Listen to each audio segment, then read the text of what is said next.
I'm Sam Mothership-Q. And I'm Joe. And welcome to episode 1 of The Collectionist, where we help decide why a certain game would deserve to be in your collection, whether it be hardcore or casual. So without further ado, first game, Bioshock Infinite.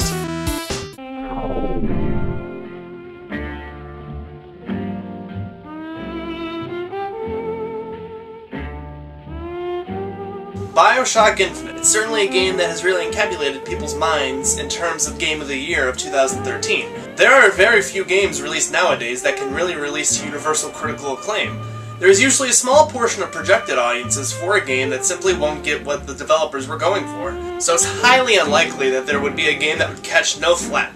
But back in 2007, this game theory was defied by a game called Bioshock, a first-person shooter that dared to redefine the genre. The game was released to universal critical acclaim and was praised for its setting, gameplay, and atmosphere. Bioshock 2 was released 3 years later in the midst of high anticipation and positive reviews. The game, however, was not considered as perfect as its predecessors for being too much of the same for what the first one was. As a result, it was even compared to being an expansion pack of sorts for the original. The result wasn't bad, but it wasn't mind-blowing either. It wouldn't be until another 3 years later that we would see something that would not only redefine the genre again, but testify to being one of the greatest games of this generation.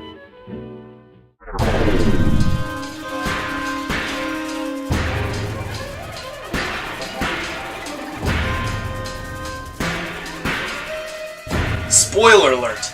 Bioshock Infinite is a really fun game. You will spend a majority of your time shooting bad guys and exploring the amazing architecture that lies in the floating city of Columbia. You play as Booker DeWitt, a former service detective sent to the flying city to retrieve a young woman named Elizabeth to wipe away a debt to which he is entitled to. Prior to the game's release, that was pretty much the gist of the story for everyone. Go to Columbia, save the girl, wipe away the debt. But when you actually play the game, you learn that there's a lot more to the story than meets the eye. For the sake of this review and spoilers, I won't go any farther than that. Just know that this story is certainly more than meets the eye. In my humble opinion, what really shines in Bioshock Infinite is the gameplay. Games in the Bioshock series have always been known to have a unique gameplay mechanic that involves dual wielding with a gun in the right hand and then a superpower in the left. I wouldn't necessarily say superpower, more like supernatural force. But whether it be fire, lightning, or some sort of hydro pump, this game is no exception to this, especially. Early on in the game, you'll get abilities that were present in the first Bioshock, such as the fire or electrobolt plasmids in the form of vigors. New powers unseen before are also seen in this new installment, such as the Possession Vigor, which allows you to possess machines and most human AI, and the Murder of Crows, which allows you to summon a swarm of crows to attack your enemies, similar to the rats in Dishonored. Combining these abilities with each other can create great combos for defeating your enemies and unlocking certain achievements. Looks-wise, this game is a beautiful stylized encapsulation of a steampunk-esque 1912. Irrational Games did an excellent job creating its own atmosphere that pulls you in. On the console, this game can suffer from some frame rate dips, and it's not uncommon. This doesn't serve as a detriment to the gameplay, however. If you have the option to play PC, you will certainly come to multiple benefits. The frame rate certainly didn't suffer as much for me on PC on Ultra, or at least for my computer. Plus you get the benefit of having a hotkey for every one of your vigors as opposed to accessing a menu to choose a vigor on console. What's a menu? To the hardcore crowd, they'll be easily pleased by this game, both by looks or gameplay.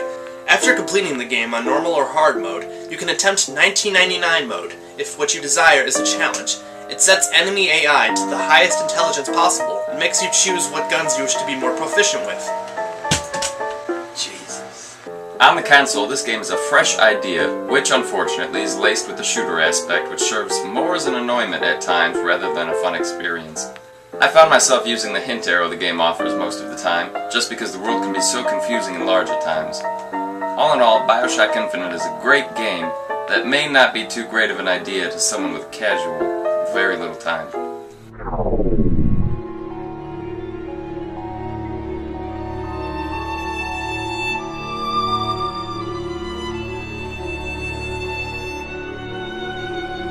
At the time of this writing, Bioshock Infinite remains to be a very relatively new game.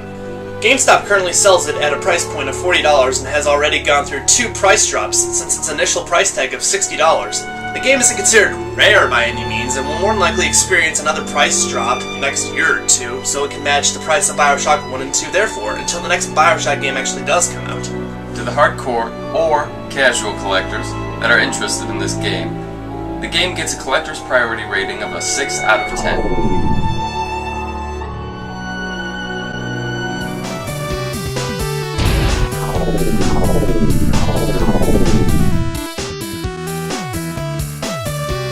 Bioshock Infinite is one of those types of games that should really be experienced by everyone, whether you're just a first-person shooter fan or a fan of Bioshock in general. Unless you want to buy Bioshock Infinite to have all 3 Bioshock games in your collection, there's not really a main reason to have this game in your collection right now, but we really recommend that you go buy it and play it anyway, whether it be right now or when it actually goes through a different price drop. Due to the current status of this game, we give Bioshock Infinite our collectionist rating of buy it to play it.